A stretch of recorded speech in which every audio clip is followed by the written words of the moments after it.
자, 우리는 지난 2주에 걸쳐서 이스라엘 백성들이 아이성을 공격했다가 실패한 이유들을 보았습니다. 이것은 전혀 예상하지 못한 일이었어요. 설마 이스라엘 백성이 그 조그만 아이성을 공격했다 실패하랴? 전혀 상상하지 못할 일이 일어났죠. 실패하게 되었을 때 여호수아는 하나님 앞에 무릎을 꿇었습니다.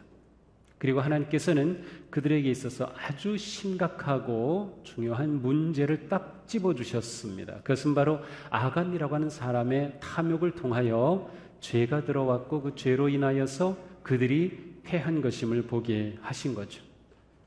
그래서 그들은 제비 뽑아 딱 걸린 아간과 가족을 악을 골짜기로 데리고 가서 그곳에서 진멸해야 하는 아주 슬픈, 자신들의 한 가족을 그렇게 죽여야 하는 슬픈 경험을 하게 됩니다. 실패는 예기치 않은 때에 예기치 않은 곳에서 일어납니다. 누구도 아이성 공격의 실패를 예상하지 못했습니다. 세우기는 어려워도 무너지는 것은 한순간입니다. 이스라엘 백성들은 이집트를 탈출하였고 40년 광야를 지났으며 하나님께서 그들을 홍해와 요단을 건너게 하셨고 여리고 성까지 이겼습니다. 이렇게 가나안으로 전진하던 그들이 바로 아이성으로 인해 딱 멈추게 될 것은 미처 몰랐던 것이죠. 아이성 전투의 패배로 인하여서 이스라엘 백성들은 용기가 사라졌어요. 성경은 그들의 마음이 녹아내렸다고 말합니다. 여호수아는 슬펐습니다. 이스라엘 백성들은 좌절했습니다. 그들은 가나안 땅의 백성들 앞에 수치를 당하였습니다. 그러나 여기서 우리가 보아야 할 더 중요한 것이 있습니다.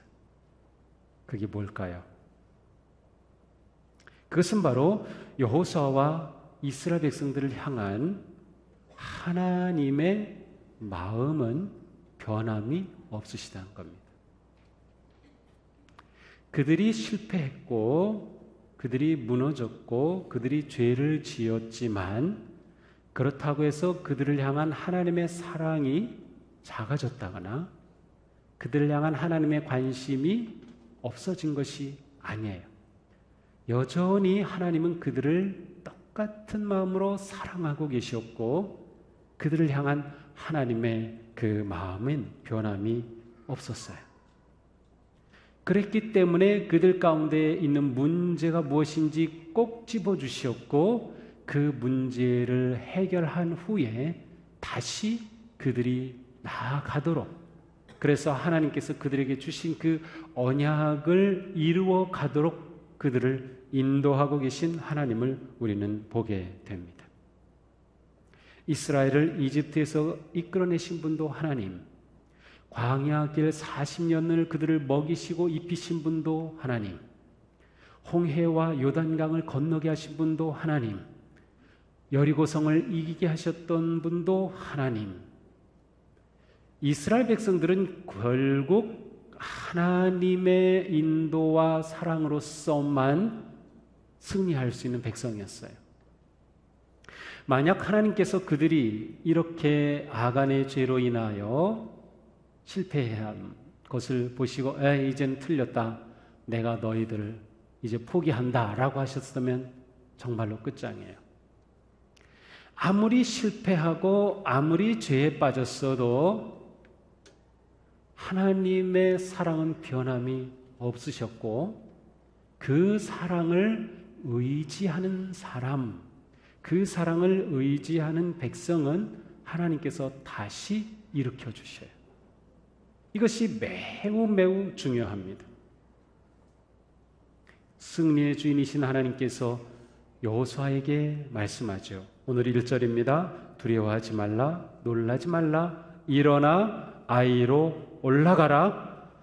내가 아이 왕과 백성과 성읍과 땅을 다 내 손에 넘겨주었다. 하나님은 여호수아에게 두려워하지 말라, 놀라지 말라, 이 아이성을 통째로 너한테 줬어. 여기서도 이미 우리가 봤던 것처럼 줄 것이다가 아니라 주었다입니다. 예언적 완료 시제에 주었습니다.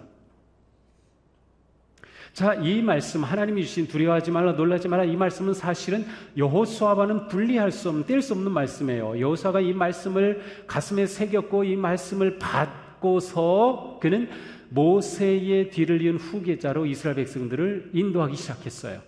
여호수아 1장 9절에 똑같은 말씀이 있습니다. 내가 네게 명령한 것이 아니냐, 강하고 담대하라, 두려워하지 말라.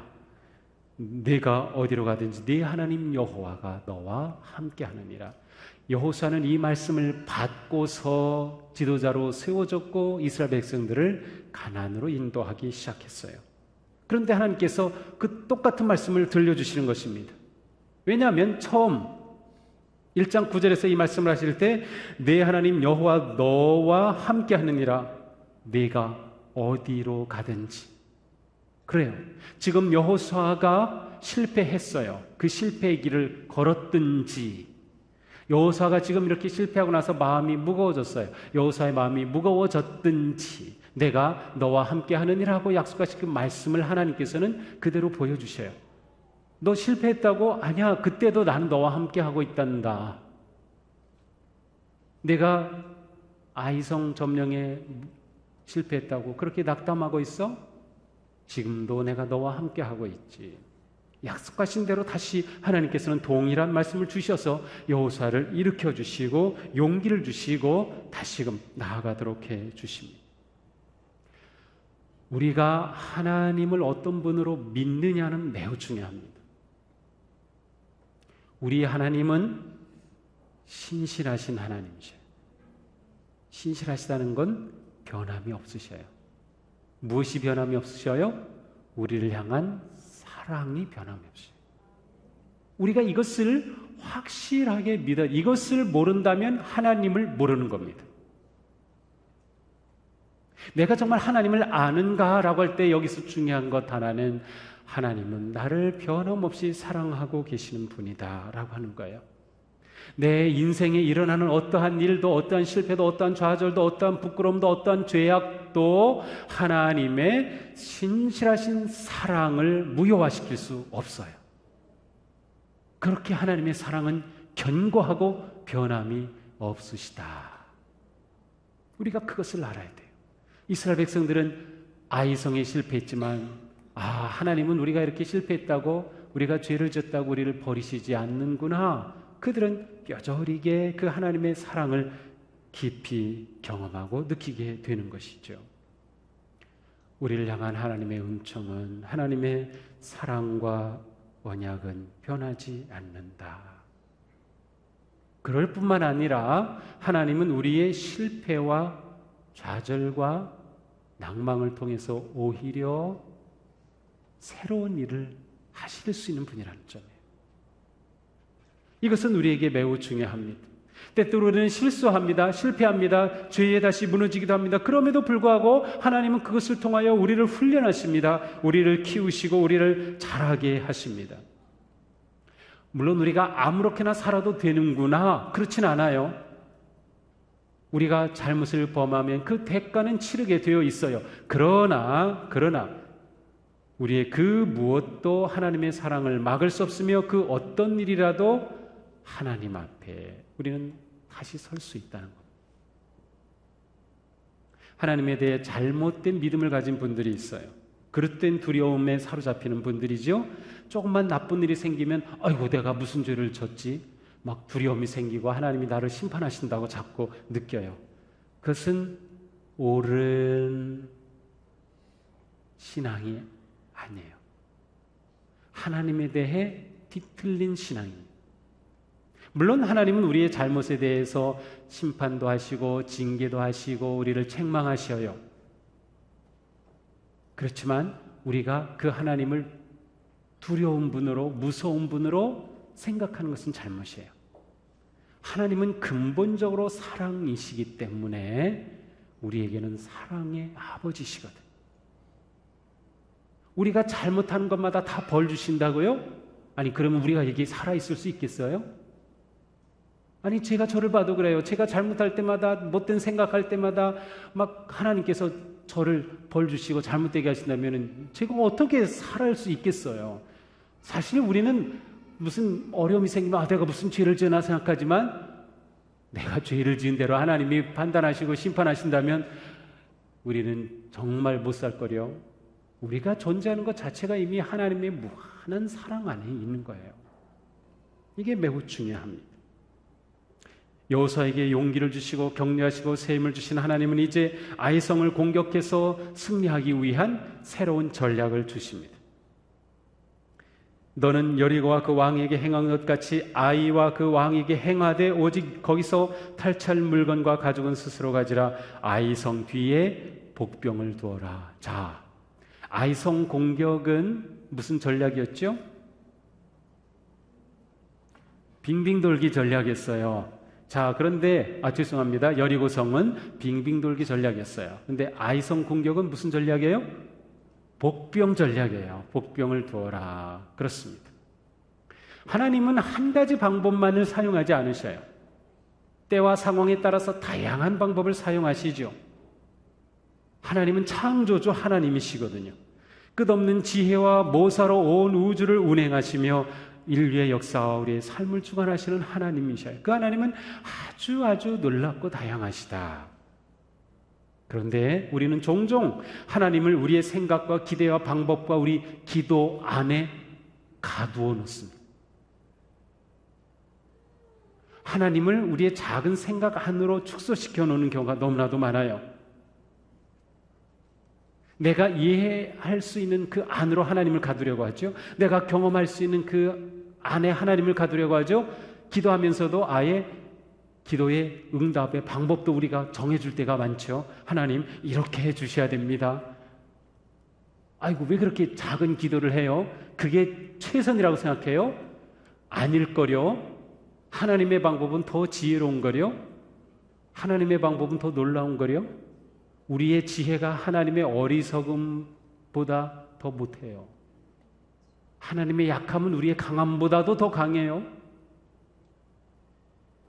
하나님을 제한하는 성도님들이 너무 많아요. 아니에요. 혹시 내가 하나님을 제한하고 있는 건 아닐까요? 믿음은 우리에게 무한한 세계를 열어줍니다. 믿음은 우리가 하나님께서 일하시고 함께 하시는 무한한 세계를 바라보게 합니다. 우리는 하나님을 우리의 작은 틀에 제한하려고 하는 그러한 시도와 생각을 멈춰야 합니다. 우리는 하나님께 예기치 않은 것을 기대할 수 있어요. 우리는 하나님께 내가 기대한 것 이상을 기대할 수 있어요. 하나님은 참 놀라우신 분이셔요. 하나님은 아이성 공격은 새로운 전략을 주셨어요.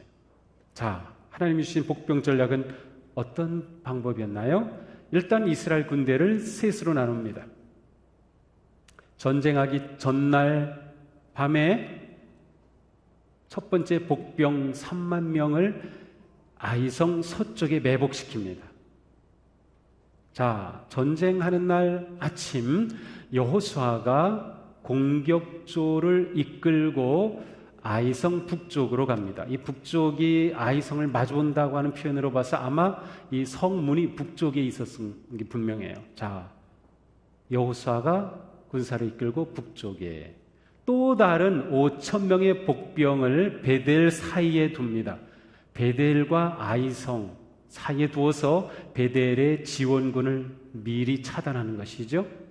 자, 이렇게 복병을 두고 아이성을 여호수아가 공격하게 됩니다. 자, 먼저 여호수아가 공격조를 이끌고 아이성을 공격합니다. 또 공격해오니까 아이성 사람들이 저놈들 또 오는구나 하고 문을 열고 전쟁을 벌이기 시작합니다. 자, 이때 제가 생각해 볼 때 이 아이성 사람들은 첫 번 전쟁에서 이겼어요. 첫 번 전쟁에서 이스라엘 백성들은 3,000명만 가지고 올라갔어요. 그 경험이 있기 때문에 여호수아가 지금 아마 몇 명인지 나오지 않아요. 몇천 명일 것 같은데 그 인원을 이끌고 올 때에 또 다른 군사가 있을 것을 예상하지 못해요. 왜냐하면 저번에 몇천 명 가지고 싸워서 우리가 이겼거든요. 그런데 또 몇천 명이 오거든요. 그러면 아이성 사람들은 자신감을 가지죠. 얘들이 또 저렇게 오네? 설마 다른 병력을 숨겨놨을 거라고는 상상할 수 없죠. 만약 첫 번 공격에 3만 명쯤 왔다. 그런데 두 번째 공격이 첫 번에도 실패했는데 두 번째 몇천 명으로 온다. 그러면 이상하잖아요. 나머지 어디 갔어? 그렇죠. 그러니까 하나님께서는 이스라엘의 패배까지도 놀랍게 사용하고 계심을 알 수 있어요. 아이 사람들이 문을 열고 아라바 전쟁터 계곡으로 이어지는 곳으로 추격해 옵니다. 여호수아는 막 싸우는 채 하다가 뒤로 물러섭니다. 그러니까 아이성 사람은 우리가 또 이기는구나 생각하고 추격해 옵니다. 계속 도망가죠. 그러면서 어느 정도 먼 거리가 되었을 때 여호수아가 단창을 들었습니다.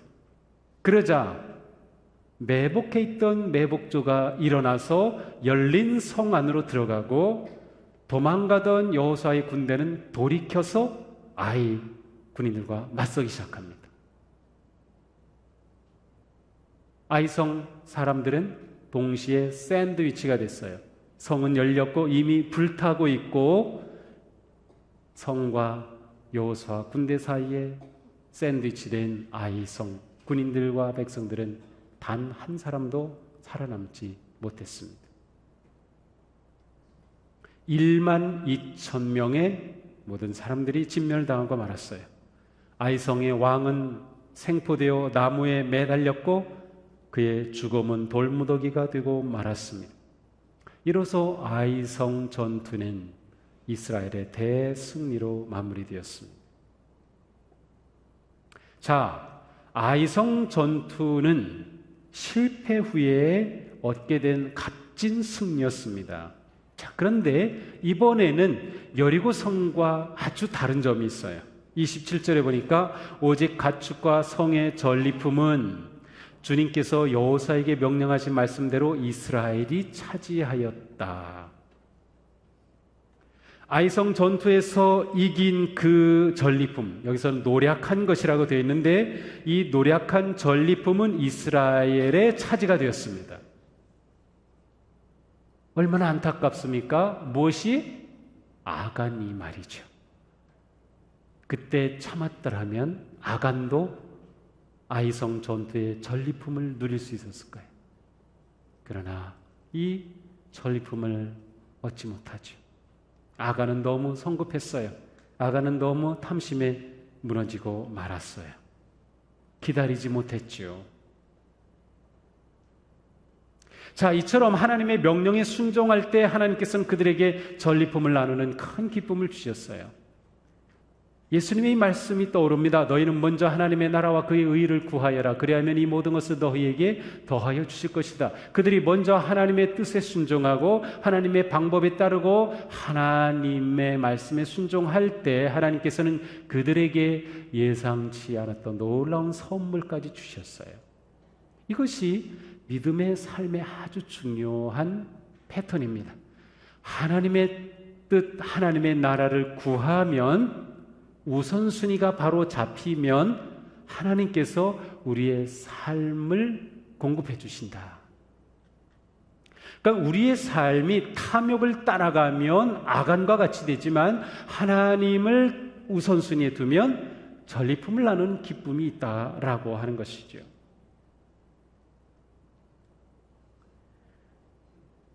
우리는 오직 주님의 나라와 주님의 뜻과 주님의 말씀을 구하고 따르는 삶을 통해 언제나 더하여 주시는 주님의 은총을 누리게 됩니다.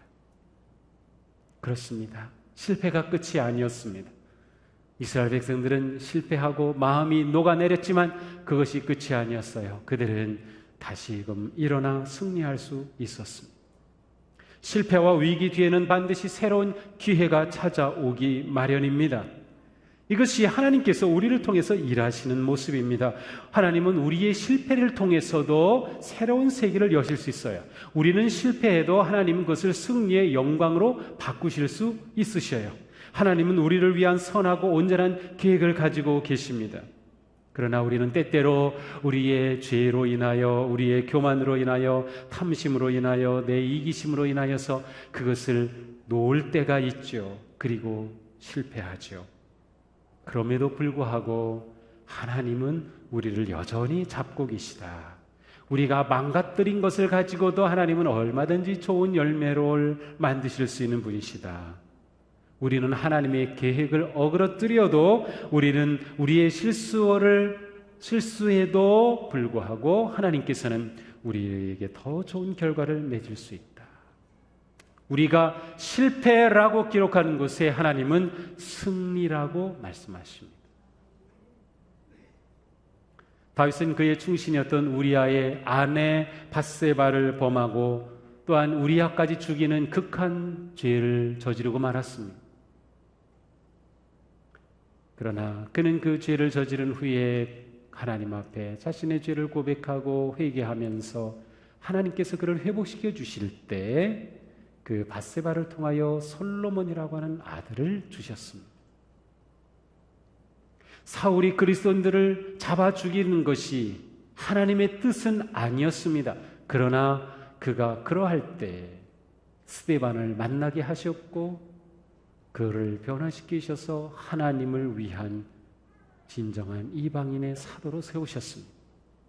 베드로가 예수님이 십자가에 잡혀 들어가실 때 모른다고 부인하는 것은 예수님이 원하시던 것이 아니었습니다. 베드로는 무너졌어요. 그러나 주님은 그에게 오셔서 그의 마음을 치유하시고 다시 불러 세우셔서 예수님의 탁월한 제자가 되게 하셨습니다. 이것이 하나님께서 우리에게 하시는 일입니다. 그러므로 믿음의 성도들은 실패를 두려워하지 않는 삶을 삽니다. 매 순간마다 하나님의 뜻을 구하며 최선을 선택하고 주님을 의지하면 됩니다. 우리는 우리의 인생의 화판 위에 우리 인생의 그림을 그려가고 있습니다. 하나님은 우리가 정말 멋진 그림 그리기를 원하시죠. 그런데 때때로 우리는 죄와 무지와 불순종과 이기심과 온갖 탐심으로 그림을 망칠 때가 있어요. 그럼에도 불구하고 우리가 다시금 겸손하게 하나님 앞에 무릎을 꿇으며 하나님을 의지하며 하나님 앞에 서게 될 때, 그리고 우리 인생의 붓을 하나님께 내어드릴 때 하나님께서는 우리가 망쳐놓은 그림 위에 더 완벽한 인생의 그림을 그려내시는 분이다. 우리가 망쳐놓은 인생을 가지고도 하나님은 예상치 못한 멋진 작품을 만들어내시는 분이라는 사실입니다. 더 아름답고 새로운 그림을 그려내실 수 있는 분. 그러므로 그리스도 안에 있는 우리는 실패를 두려워하지 않습니다. 실패했어도 괜찮습니다. 우리가 끝까지 주님 안에 머물기만 한다면 실패는 결코 실패로 끝나지 않습니다. 이것은 우리 공동체도 마찬가지. 우리가 믿음의 공동체로서 교회의 미래를 염려하고 여러 가지를 구하고 일합니다. 그러나 때때로 실패할 때도 있고 어그러질 때도 있습니다. 그럼에도 불구하고 하나님은 결코 그리스도의 몸인 우리 믿음의 공동체를 버리지 않으셔요. 그래서 우리는 다시 일어서야 하는 것이에요. 그래서 우리는 다시 하나님을 의지해야 되는 것이죠. 다시 하나님 안에 거할 수 있으면 그것으로 우리에게는 하나님의 놀라운 은혜를 누릴 기회가 되는 것입니다.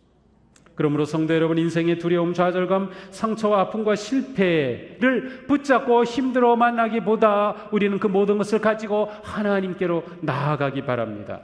두려움을 떨쳐버리고 우리가 실패했던 자리로 돌아가는 것이죠. 그래서 그 자리에서 하나님의 회복케 하심과 새롭게 주시는 은혜와 능력의 손을 붙잡는 것입니다. 하나님께서는 말씀하십니다. 일어나 아이로 올라가라. 아이로 올라가라. 내가 실패했던 자리, 무너졌던 자리, 그 자리를 다시 향해서 올라가라고 하십니다. 두려워하지 말라고 하십니다. 우리의 아이성이 무엇입니까? 여러분의 아이성은 어디입니까? 내가 무너졌기 때문에 다시도 생각하기 싫지만 끊임없이 내게 좌절감을 주는 그것, 내게 실패한 쓰디쓴 상처를 남긴 그 자리, 그러나 그 자리 다시 주님의 손 붙잡고 나아가라고 하셔요. 그리고 그곳을 승리의 자리로 바꾸라고 말씀하십니다. 우리의 아이성을 하나님의 두 손에 내어놓고 하나님께서 일하시도록 순종하기를 원하시는 것입니다. 하나님께서 우리 인생을 멋지게 만들어 주시겠다는 것입니다. 우리의 실패의 자리, 부끄러운 자리, 어리석었던 자리, 교만하게 무너졌던 그 자리를 하나님께서는 새롭게 해주시겠다, 승리와 열매를 누리는 기쁨의 자리로 변화시켜 주시겠다는 겁니다. 그러므로 우리는 결코 후회하는 인생을 살지 않습니다. 왜냐하면 주님과 함께 그 아이성으로 올라가 그 성을 차지할 것이기 때문입니다. 주님은 우리를 고아처럼 내버려 두지 않으십니다. 세상 끝날까지 우리와 함께 하시는 주님, 언제나 지금보다도 더 멋지게 일하시는 주님. 그러기에 사도 바울은 고백하죠. 우리는 하나님을 사랑하는 사람들, 곧 하나님의 뜻대로 부르심을 받은 사람들에게는 모든 일이 협력해서 선을 이룬다는 것을 압니다. 그래요, 모든 일, 우리가 실패한 것까지도 우리가 하나님을 사랑하는 한 선을 이루는 은혜 자리가 되는 것입니다. 하나님이 만지시면, 하나님이 다가오시면 우리 인생에 놀라운 선한 열매, 기쁨의 열매, 승리의 열매가 맺을 것입니다. 우리에게는 이처럼 언제나 좋으신 하나님이 계십니다. 그 하나님을 의지하시기 바랍니다. 그 하나님을 붙잡으시기 바랍니다. 그 하나님을 바라보시기 바랍니다. 그리고 그 주님의 손과 함께 아이를 향하여 다시 올라갑시다. 하나님이 주시는 승리의 영광을 누리는 복된 성도가 되기를 주님의 이름으로 축복합니다. 기도하겠습니다. 주님,